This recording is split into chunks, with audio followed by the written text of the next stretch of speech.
So now we've arrived to Kings and Generals video called Alexander's Last Year, His Reforms and Plans. We're for the most part done with his main exploits. Now we're gonna see, I guess, some insight into his last, final days.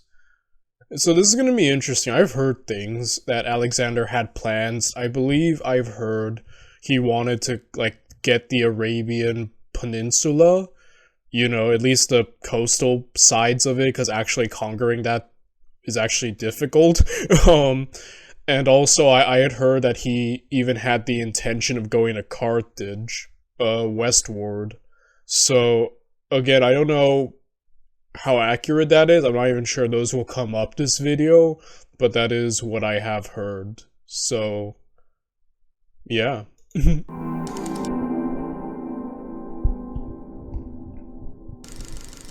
So far in this series, we have detailed Alexander's journey from his days as a young king in Macedonia to being the King of Kings of an empire that spanned from his homeland to India.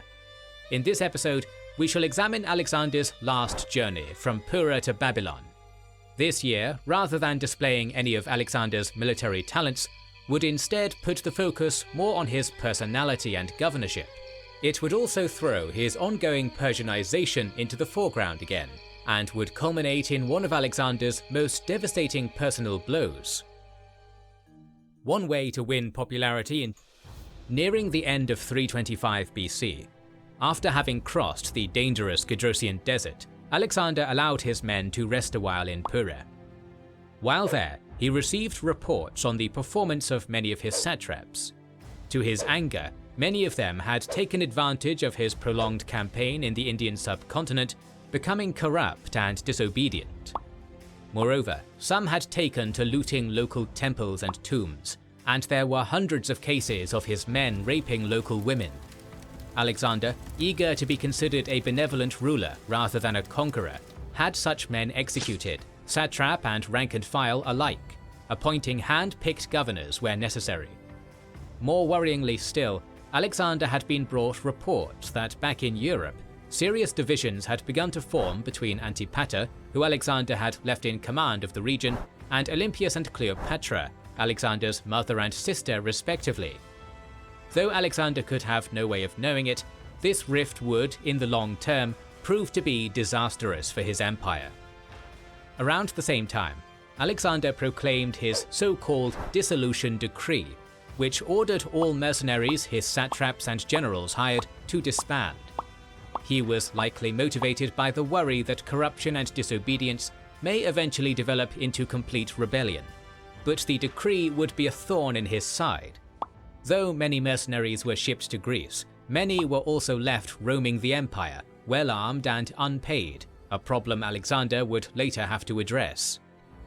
Upon leaving Pura, Alexander and his army made for Camanea.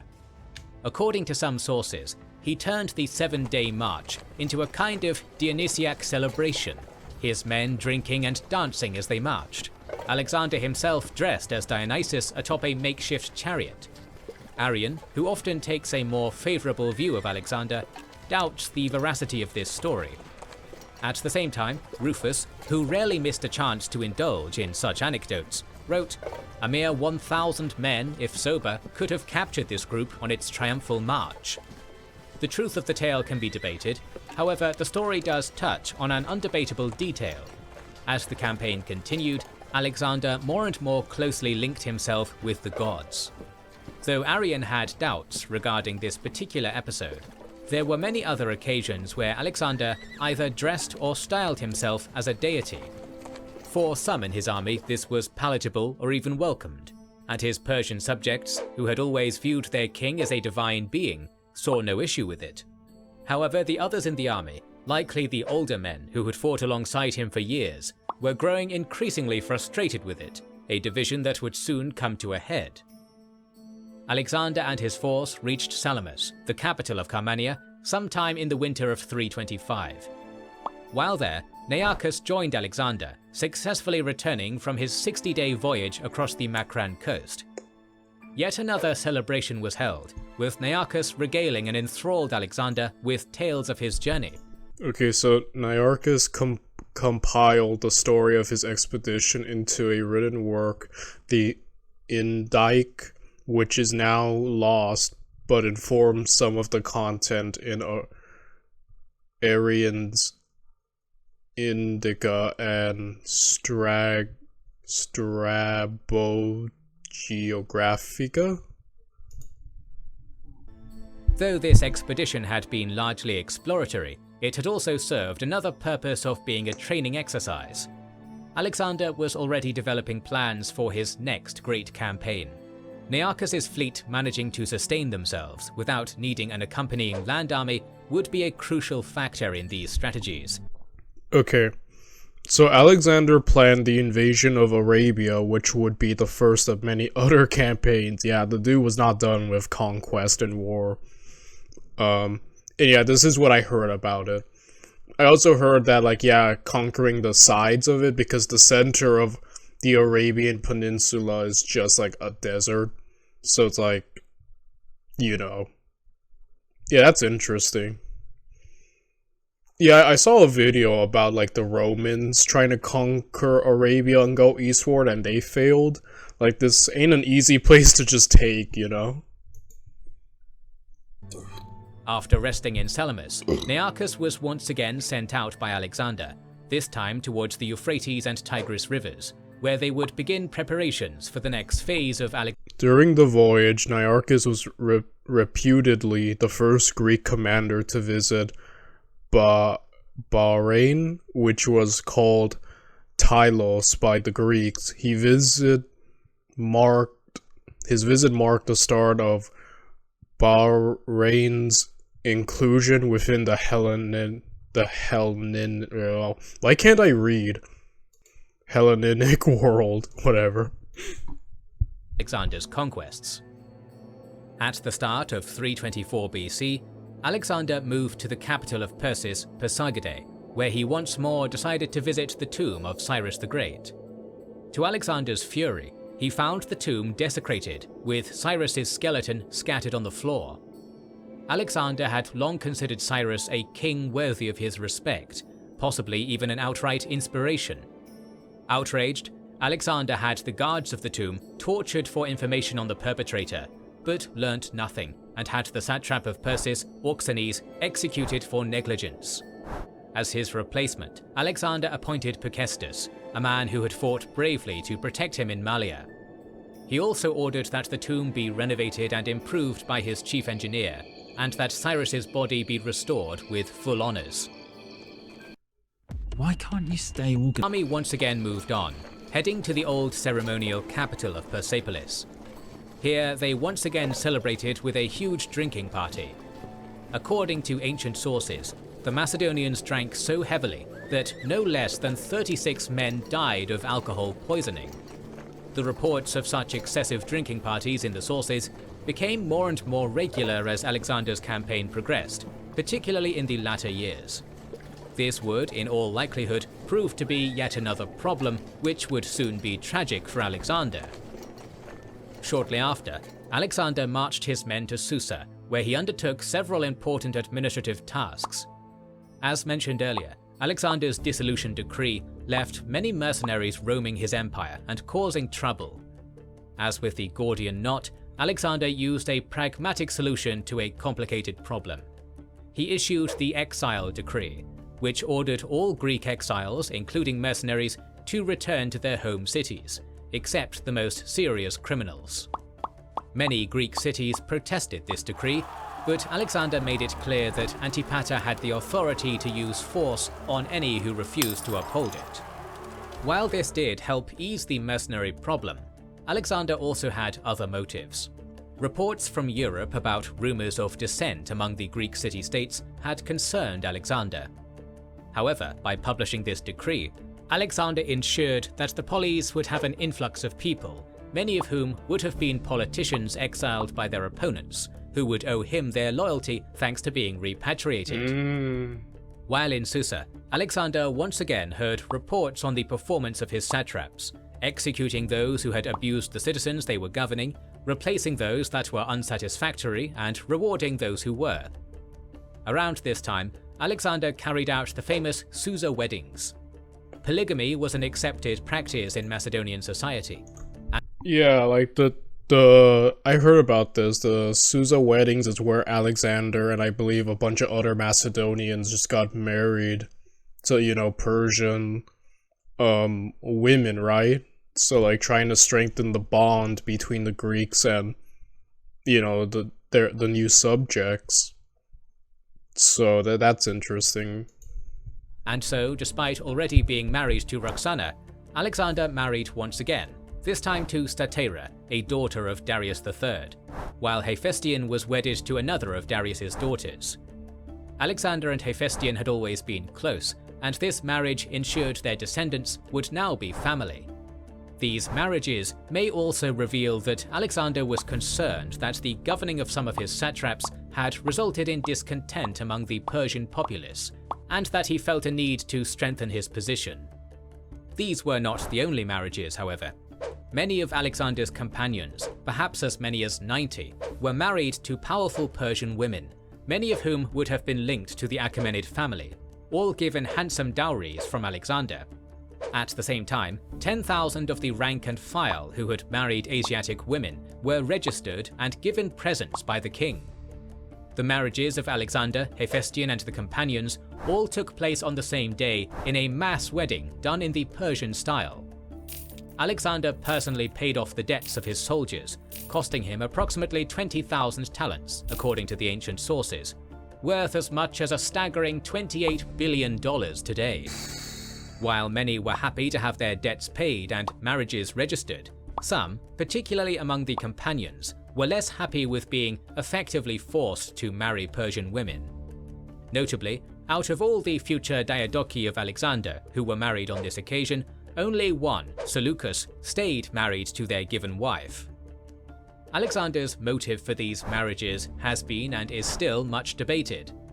On the one hand, some historians, such as Tarn from the 1930s, share the view of Plutarch that Alexander was attempting to unify the two people of Europe and Asia to create a kind of brotherhood of mankind. Yeah, that's what I believe, at least that's what I always thought, is that Alexander was trying to, unify the West and the East and, like, blend in, cultures, like being the son of Zeus Ammon, you know what I mean? Like, I believe Alexander really wanted to create some unified mixed match of cultures, and that's what I believe he was going for. Apparently it's debated, so but at least that's what I always thought what was going on. In this interpretation, Alexander hoped to set a precedent of unity, so it was essentially a humanist act. Conversely, more modern historians like Badian and Worthington view these marriages as a purely pragmatic act. Rather than hoping to create a unity of humankind, they argue that Alexander was more concerned with diluting the Persian royal bloodline so that none could proclaim himself as a Persian king. Moreover, in their views, Alexander was hoping that the unions would result in a ruling class of mixed Macedonian-Iranian people who would not be seen as foreign conquerors, making governance easier. There is also a big question of how coerced some of these marriages were. While there may have been some among the companions and their wives who were happy with the marriage, others were likely forced into marriages. The Persian women in particular, though we have no source that gives their views, may have been none too pleased with the idea that they were being married off to men who, no matter how Alexander wished to portray things, were their conquerors. In conjunction with these weddings, Alexander undertook the most significant steps towards integrating more Persians into his army. Men from Arachosia, Bactria and Sogdiana were incorporated into the companions, while the royal guard and 30,000 young Persians trained in the Macedonian style were absorbed into the army. Once again, the question of Alexander's motive is debated. Some view it as another attempt to create a unity of nations, while others view it as yet another solely pragmatic step intended to form the base of a new army to replace the many men who had either died, been wounded, or were now too old to fight. So there's those seem to be the two prevalent ideas. Either Alexander wanted to unite everyone, or B, he was doing it all for some pragmatic reason. Honestly, after hearing both, I could just believe why not both. You know what I mean? Like, what's the saying? Kill two birds with one stone. Unite everyone, but also gain a lot of benefits through that unity. You know, more soldiers, more manpower, being seen less of a conqueror. I think both could be reasonably accepted and done at the same time, you know? So, I guess that's like my new thought. Why not both? You know what I mean? Although some of Alexander's army accepted and welcomed these changes, many were frustrated. Alexander's Persianization had been a sticking point for many of his men for years, and this increase of Persians into the army pushed them to their breaking point. Alexander marched his army from Susa into Mesopotamia in the summer of 324. At the Opis River, he announced that as many as 10,000 veterans and wounded would be sent back to Greece with full pay and rich rewards. This seemed a sensible suggestion given the army's previous mutiny at Ephesus. To Alexander's surprise, however, the men rebelled once again. Frustrated with Alexander's personal Persianization. Yeah, this is the famous, mutiny where Alexander gives that ultimate speech where he basically, like, it comes across like the guilt trip speech. Alexander talks about how great they've been under his leadership and, all the accomplishments they've done, and then essentially says you're free to go, but they don't go. In fact, after being this stern talking to, they basically end up begging Alexander for forgiveness. Like the ultimate guilt trip speech, as I called it. It's probably one of my favorite moments in the life of Alexander. It really is just, I think it really does encompass just the love that his soldiers definitely had for him, at the end of it. But also, you do notice that maybe, it's hard to say, but maybe it was a good thing for Alexander to have win out a little earlier, because I do feel like, again, we don't know what would have happened. Maybe Alexander could have actually been successful, created this stabilized the empire and keep it, and it could have kept going for maybe a few centuries, but also on the other hand, that's the thing. It's like he's making an effort to try to unify everyone, but there's also so much conflict and division, not only among the Greeks but just everywhere, and he's getting, you notice he gets a lot of pushback. Like suddenly there's more mutinies.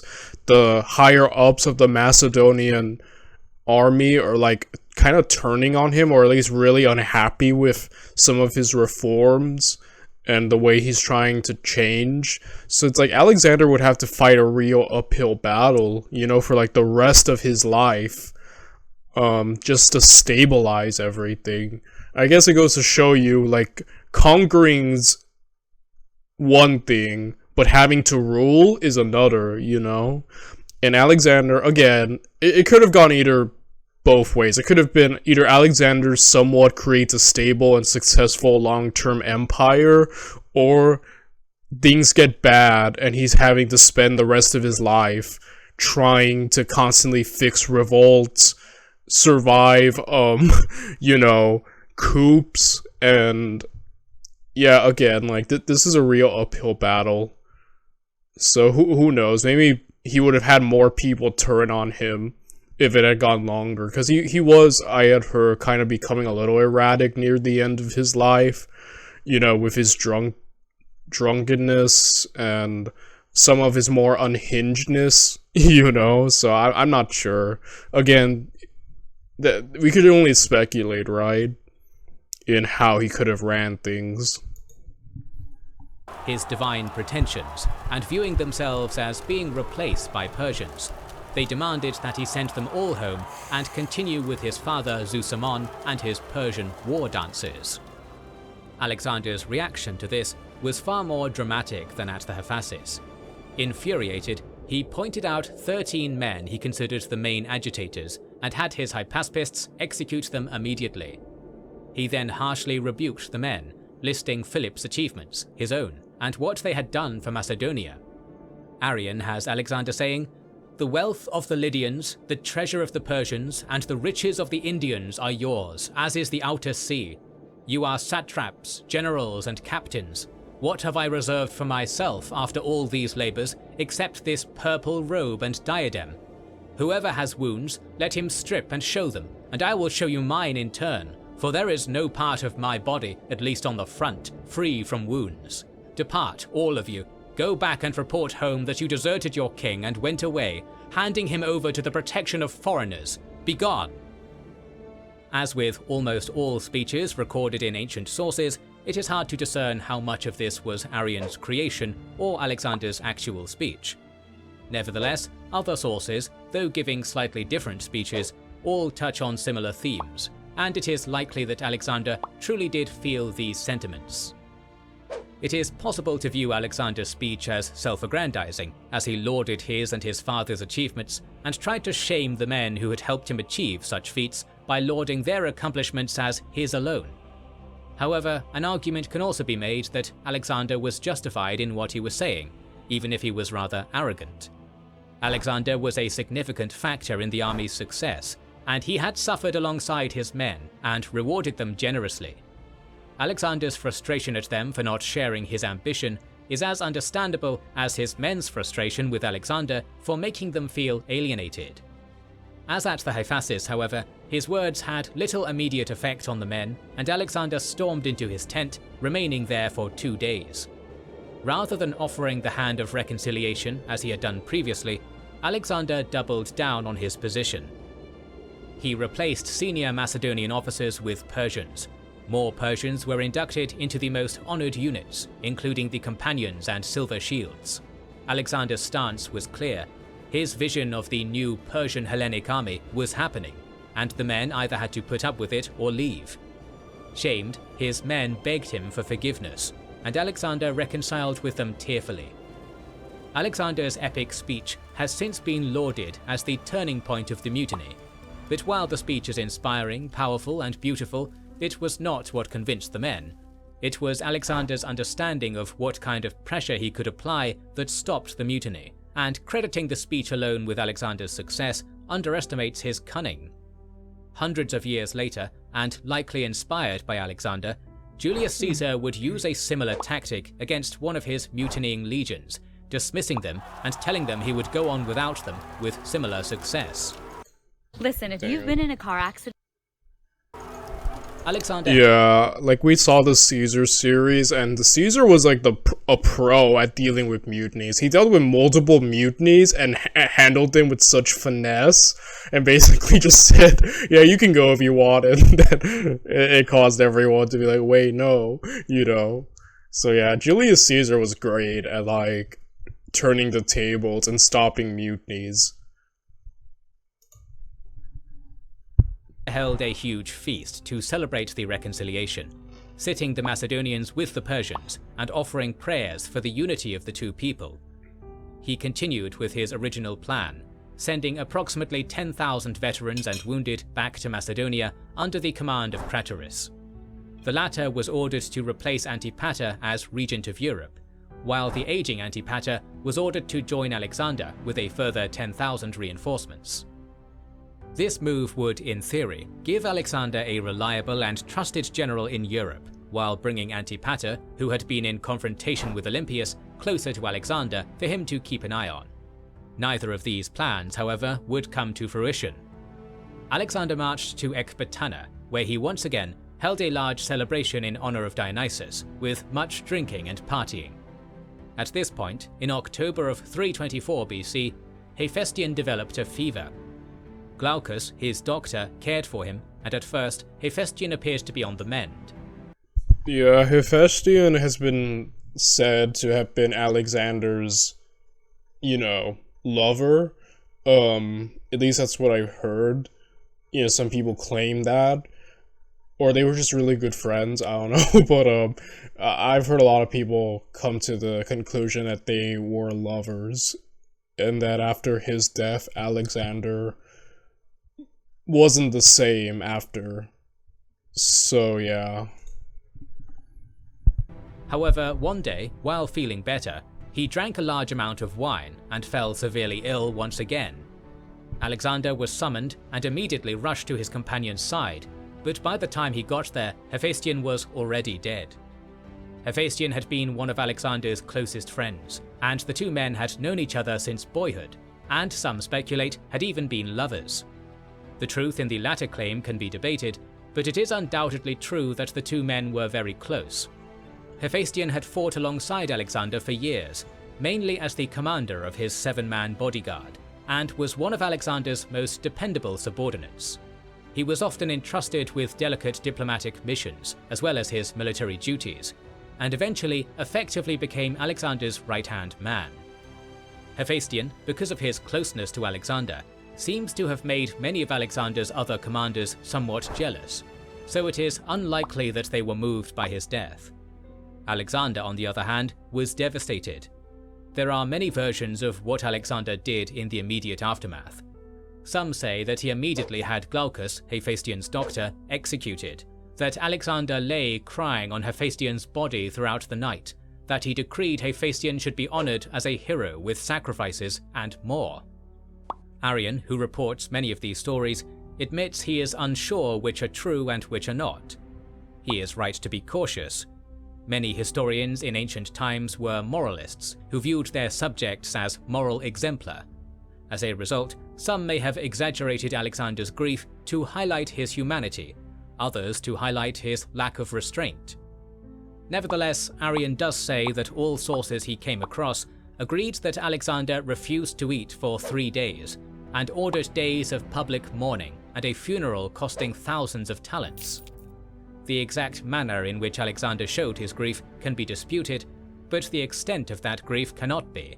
He was truly heartbroken. After weeks of depression, his companions managed to coax him back into action, and Alexander conducted a brief expedition against the Cossians, a small mountain tribe that was quickly overwhelmed. This brief footnote in his career would prove to be his last military action. He marched his army to Babylon, where he planned to oversee preparations for the next campaign. En route, he experienced several grim omens. A group of Chaldean philosophers begged him not to enter the city, prophesying that he would die if he did. Crows had fallen dead at his feet while he walked, and when he was sailing the marshes around Babylon, a branch caught his diadem, leaving him crownless. Most ominously of all for Alexander and his companions, after they had been exercising and Alexander returned to the throne room, he found a strange man sitting on the throne in full royal regalia. When the man was questioned, he simply replied that he had done so because the gods commanded him. We leave Alexander on this ominous note, but we will return. Oh, I did not know about some of that stuff. Yo, I read into signs sometimes. I feel like if all that would happen, like that would have been enough to deter me if a dude was like, hey, if you go in here, you're gonna die. Then again, Alexander ain't scared of anything, so you know. But still, that's a lot of ominous. It's like, you know when Julius Caesar was gonna die, and then there was like 1,000 red flags? He ignored his wife having nightmares, people prophesying that he's gonna beware the Ides of March, you know, not feeling well. Like, there were like 100 red flags that he ignored, like...